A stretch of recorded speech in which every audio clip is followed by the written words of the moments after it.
Friday's announcement by Health Canada will come as a relief to the millions of Canadian parents who've been facing a complete lack of children's painkillers and medications as the flu, RSV, respiratory virus, and COVID-19 have filled the country's emergency and pediatric wards. But when will the average parent have access to the medications? And what about the shortages of numerous other type of over-the-counter and prescription medications? To discuss it all, we're joined by Pam Kennedy. She is a pharmacist in Bridgewater, Nova Scotia. Ms. Kennedy, first of all, thanks for joining us. My pleasure. I'd like to get your response as a pharmacist working in the community. When you hear the news from Health Canada finally that 1 million bottles are on their way, are you optimistic that you'll see them anytime soon? What's your reaction? Yeah, absolutely. Yesterday we did hear from our provincial association that we were to expect this foreign supply sometime over the next week or so. So today's announcement by Health Canada is certainly encouraging. How short have you been? Because we've heard stories of people who've been facing shortages for 5 months, like since last, April or May. Yeah, certainly. We've seen that trickle effect where we've seen some supply and then it go, and then supply trickle back in, and then it go. And I would say that's been ongoing since the spring or early summer. We currently have no supply on hand for patients, and certainly when it has been coming back in, we have been limiting the number of products that patients are able to buy. So when you're completely out of stock, I understand you'd probably be trying to make up the formulation, children's formulation from adult product of acetaminophen and ibuprofen for kids who've got fevers or in a bad way? Yes, certainly. At pharmacies across Canada, and it's not at all pharmacies, but at some, one of the great things that has come from this, not that there's any great things that's come from this, but one of the things that has come from this is that one of our compounding companies has provided these formulas to pharmacies to be able to make or formulate these acetaminophen products by compounding. How much distress have you seen in parents in the community when they can't get these, basically fever-reducing and painkillers for their kids? Yeah, for sure. And obviously that's an obvious concern for parents. And, at this point, as we've seen some trickle effect of the medication, we have actually been able to provide it most of the time or make these referrals to have the compounded product. We're also, as pharmacists and pharmacy teams, trained to recognize maybe in instances where these analgesics or pain medications aren't necessarily needed, and maybe mitigate some of patients' and parents' worries.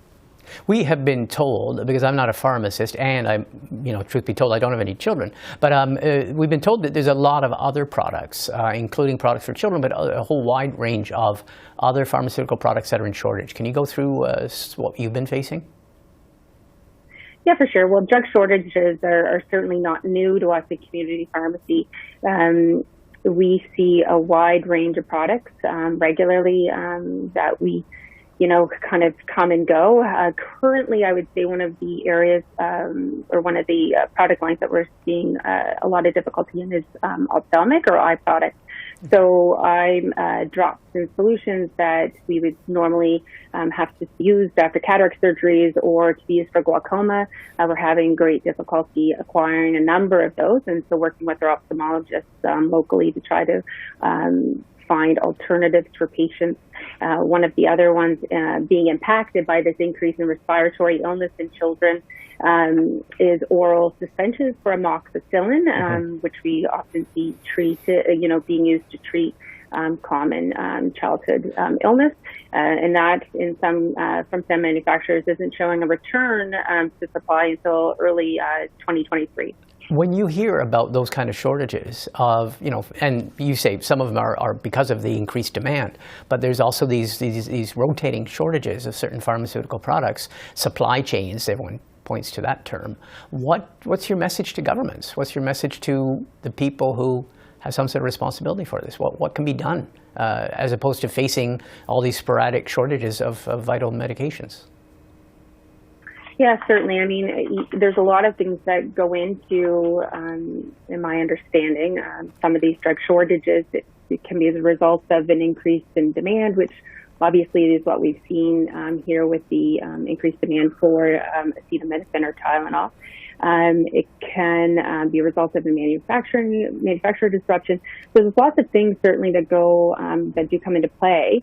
What we have to keep in mind is that obviously Health Canada, here we face very strict, efficacy and safety standards. And so when they're facing these proposals for this foreign supply, they do have to ensure that the supply that they're bringing in does meet the safety standards that we're accustomed to. Okay, last question. I'm repeating the first question, but you are optimistic that in a week's time you will start to see this product on shelves?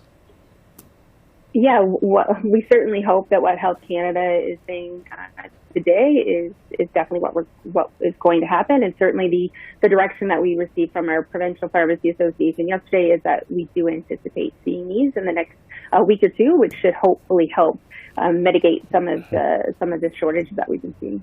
Okay, well, thank you for speaking with us. A lot of parents will be waiting anxiously and fairly happy to be hearing this news. Thanks a lot, Ms. Kennedy. Yeah, my pleasure. Thank you.